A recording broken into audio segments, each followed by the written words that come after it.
Assalamualaikum warahmatullahi wabarakatuh.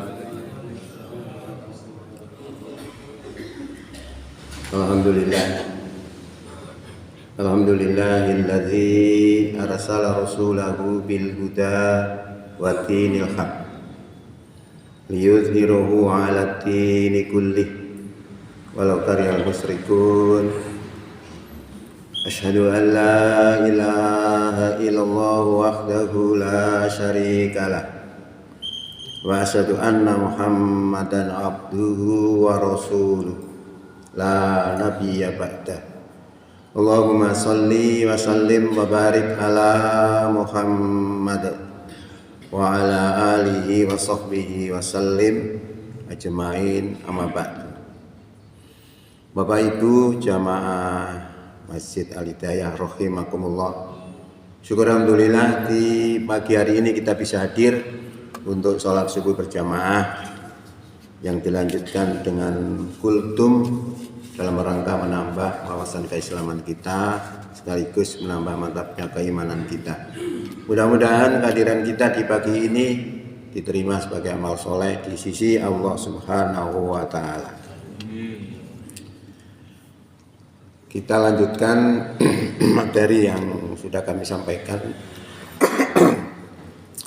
Saya mohon maaf yang kemarin nggak bisa hadir ya, karena masih sakit-sakit seperti ini. Masih flu-nya masih bulet aja. Ya. Jadi kita lanjutkan, kemarin sudah sampai surat Al-Anfal ya. Surat 2.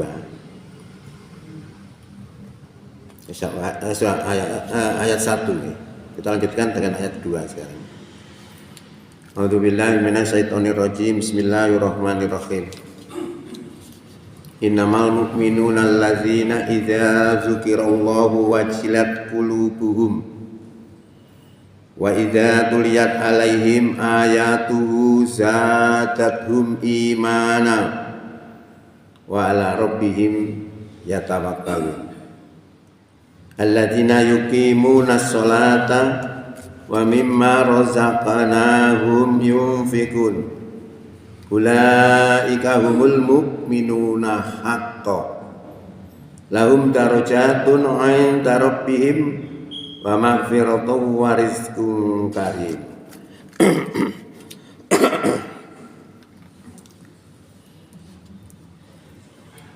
Innamal mu'minuna, sak temene wong mukmin iku alladzina, yaiku wong kang idza dzukirallahu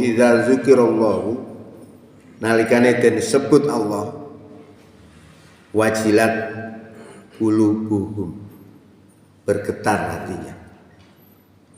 Ini gambaran orang-orang yang beriman.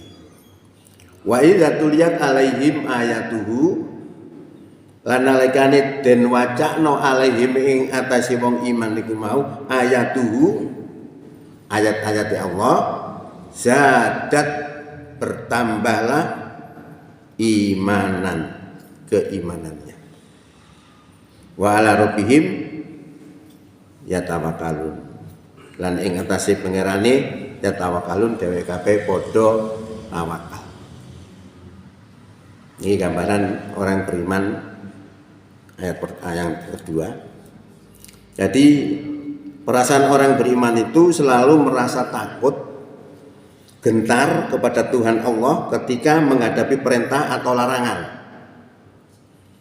Demikian juga jika dibacakan ayat-ayat Allah kepadanya itu bertambahlah keimanannya dan keyakinannya, bahkan mereka itu dalam segala hal berserah diri kepada Tuhan. Ini gambaran. Tapi kalau orang munafik itu beda. Kita menghadapi disebut Allah bagaimana, ketika dibacakan ayat Quran bagaimana. Ya. Adapun orang-orang munafik maka kosong hatinya daripada tobat kepada Allah. Walau dalam keadaan menunaikan kewajiban dan tidak percaya kepada ayat-ayat Allah, tidak menunaikan zakat, bahkan tidak merasa ada kewajiban yang harus ditunaikan terhadap Allah Subhanahu wa taala. Nah, ini bisa ngukur kita. Kita ini masuk kelompok iman atau tak munafik gitu.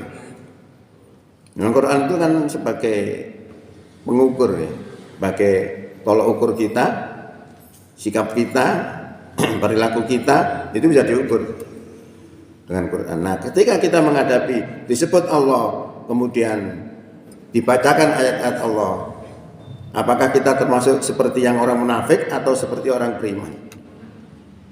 Ini bisa dilihat sebenarnya.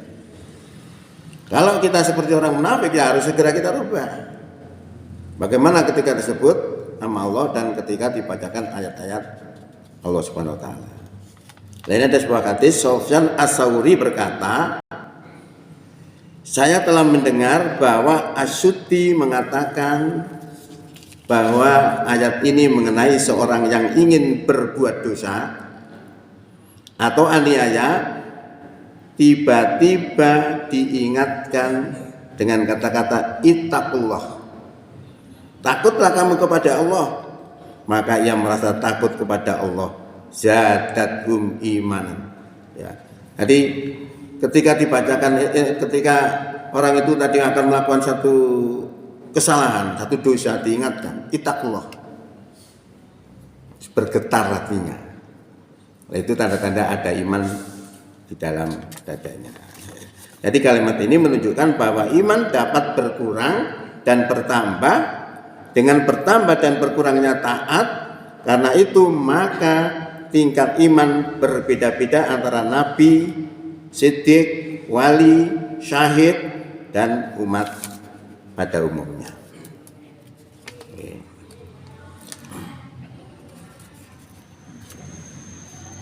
Benar. Itu adalah ayat yang nomor 2. Yang 3 adalah orang takwa itu tadi ditandai dengan allazina yuqimunas sholata, yaitu wong-wong sing jumenengno salat, menegakkan salat, bukan melakukan. Saya cari-cari dalam Quran itu yang melakukan salat itu tidak pernah ada. Ya malu sholihah, selalu akimis sholata, menegakkan sholat. Yuqimunas sholata, mereka menegakkan sholat. Karena menegakkan itu berarti hidup. Nah, makanya sholat itu sebenarnya qauliyah dan fi'liyahnya, itu gerakannya dan ucapannya, kemudian dibarengi dengan niat. Nah, niat ini harus lillah. Nah, niat ini merupakan ruhnya.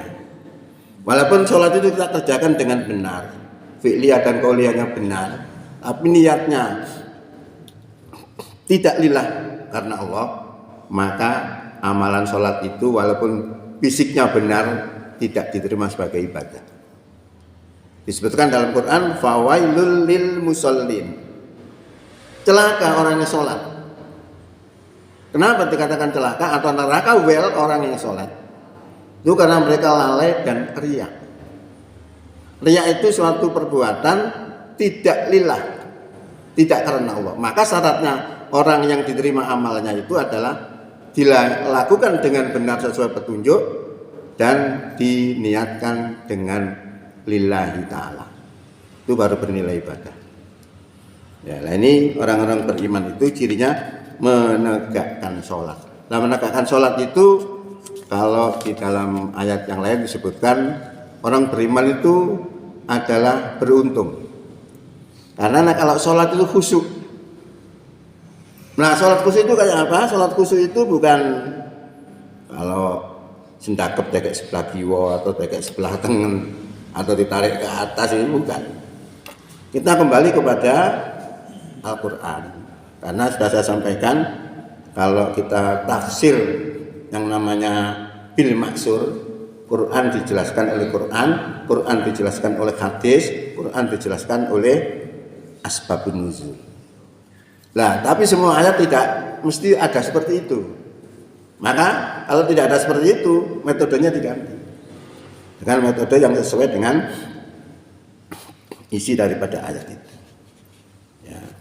Nah, itu dalam Quran disebutkan Wasta'inu bis-sabri was-shalah. Mohonlah pertolongan dengan berbuat sabar dan sholat. Wa innaha lakabiratun illa 'alal khoshiin. Sesungguhnya sholat itu sungguh berat kecuali bagi orang yang khusyuk. Siapa orang khusyuk? Disebutkan oleh Quran, alladzina yadunnuna annahum mulaqu rabbihim wa annahum ilaihi raji'un. Orang khusyuk itu orang yang merasa dia ketika sholat itu berhadapan dengan Allah, merasa sadar bahwa menghadap kepada Allah. Itu baru disebut khusyuk. Artinya apa? Konsentrasi, sadar apa yang dilakukan. Kadang-kadang orang itu ada melakukan satu perbuatan tidak sadar. Saya itu sering naik sepeda motor itu, saya itu mau kemana, nggak sadar, berarti saya nggak khusyuk. Nah, khusyuk itu begitu tadi, merasa menghadap kepada Allah dan merasa akan kembali kepada Allah Subhanahu wa taala. Wa mimma lan setengah saking barang apa kang rozaknahum ingsun rezekno maring rezeki marang dheweke kabeh yunfikun dibelanjakan, diinfakkan. Ya memang dalam harta kita itu sebenarnya ada milik kita, ada milik orang lain, tapi dititipkan kepada kita. Nah ini harus dikeluarkan melalui infak. Infak itu ada infak wajib, ada infak sunnah.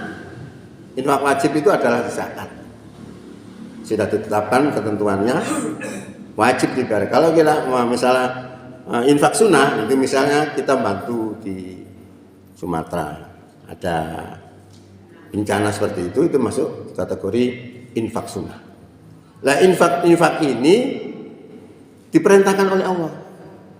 Wa anfiqu mimma razaqnakum min qabli ayyatiya ahatakumul mautu. Fa yaqula rabbi laula akhartani ila ajalin qarib. Fa asaddaqa wa akum minas sholihin. Wa la yu'akhirullahu nafsan idza jaa ajaluha wallahu khabirum bima ta'mal. Berinfaklah kamu sekalian sebelum salah satu dari kalian kedatangan mati. Berarti masa hidup ini kita diperintahkan untuk infak. Kalau kemudian kita mengabaikan, kemudian sampai kita meninggal dunia, kita menyesal karena kita tahu bagaimana setelah hidup di dunia itu akibat yang ditimbulkan dari perbuatan kita. Sehingga orang yang mati tadi itu menyesal, kepingin minta dihidupkan kembali. Rabbi laula akhartani ila ajalin qarib. Tuhan, kenapa enggak engkau tunda saja kematian saya ini sampai waktu yang dekat? Fa asaddaqa wa aku minas sholihin. Sehingga aku bisa bersedekah dan aku menjadi orang yang soleh. Menyesal. Jadi ternyata orang yang meninggal dunia itu saya lihat dalam Quran itu walaupun orang baik atau orang jelek semuanya menyesal. Tapi orang yang baik menyesalnya bukan karena tidak beramal, kurang amalnya. Kenapa dulu saya hanya sedikit gitu, kalau tahu balanya seperti ini saya akan beramal dengan sebanyak-banyaknya. Menyesal juga, tapi dia selamat. Tapi kalau orang tidak baik dia menyesal, kenapa dia melakukan perintah Allah waktu di dunia, kepingin dihidupkan kembali supaya bisa berinfak dan menjadi orang soleh. Lalu Allah kan wala yu'akhirullahu nafsan idza jaa ajaluha. Sekali-kali Allah tidak akan mengakhirkan kematian seseorang itu apabila telah jatuh temponya. Jadi berarti tempo kita mati itu sudah ada, sudah disetting oleh Allah. Kita akan mati tahun berapa, jam berapa, tanggal berapa, menit berapa, di mana, itu sudah ada. Makanya dalam Quran itu ketika ada orang itu dalam peperangan kemudian lari karena takut mati, itu Allah sampaikan, walaupun kami berada di dalam rumah-rumahmu karena melarikan diri tadi, kalau kamu ditakdirkan mati terbunuh, maka kamu akan keluar pada tempat pembunuh itu. Ini menunjukkan apa? Sudah ditentukan. Apalagi sekarang ini menjelang tahun baru. Ini sebenarnya juga perlu evaluasi. Dan Allah itu perintahkan kepada kita untuk evaluasi. Ya ayyuhalladzina amanu taqullah. Wahai orang beriman, bertakwalah kepada Allah. Wal tanzur. Hendaklah memperhatikan nafsun diri ini maqad damat liwat. Apa yang telah dia lakukan untuk hari esok. Nah, jadi ini sebuah perintah untuk mengevaluasi diri kita. Amalan-amalan apa sebenarnya yang kita lakukan selama ini untuk mencapai hidup di akhirat. Maka tahun baru ini sebenarnya adalah refleksi kita untuk evaluasi itu. Tentunya banyak hal yang akan kita evaluasi. Mungkin nanti saya akan ngisi di rumahnya Budar ya, bisa kita sampaikan. Kita berikan pertanyaan jawaban supaya lebih mengena. Jadi itu diinfokan seperti itu. Nah ini adalah ciri-ciri orang yang beriman. Ulaika humul mu'minuna haqqo. Wong kang kaya mengkono iku wong iman sing sak beneri. Ini Quran menyatakan gitu. Ada orang yang diceritakan di atas tadi sampai terakhir ini tadi sampai yunfikun ini tadi gambaran orang-orang yang beriman dengan sebenar-benarnya. Lahum darajatun kaduwe dheweke kabeh wong iman sing nglakoni beberapa masalah niku wau. Darajatun akan mendapatkan derajat yang tinggi inda rabbihim di sisi Tuhan mereka, wa magfiratun dan akan mendapatkan pengampunan, warizqun karim dan akan mendapatkan rezeki yang mulia. Bapak Ibu yang kami hormati, saya kira 3 ayat ini sudah bisa memberikan gambaran kepada kita. Seperti itu gambaran orang-orang yang takwa. Ini termasuk indikator juga, tapi indikator tidak ini saja. Indikator orang beriman itu banyak sekali. Nah ini kita sebenarnya dituntut, dipaksa supaya kita harus mentaati itu. Karena orang beriman itu ketika diseru kepada aturan Allah dan kepada aturan Rasulullah untuk menghukumi antara mereka, jawabannya adalah sami'na wa ata'na, kami dengar dan kami taat. Artinya balik bahasa kita, nggih Gusti Allah kula taat. Itu adalah gambaran orang yang beriman. Saya kira itu yang bisa disampaikan, mudah-mudahan manfaat untuk kita dalam rangka untuk menambah, memantapkan keimanan kita dalam rangka sangunya kita menghadap Allah Subhanahu wa taala. Bila taufiq wal hidayah. Assalamualaikum warahmatullahi wabarakatuh.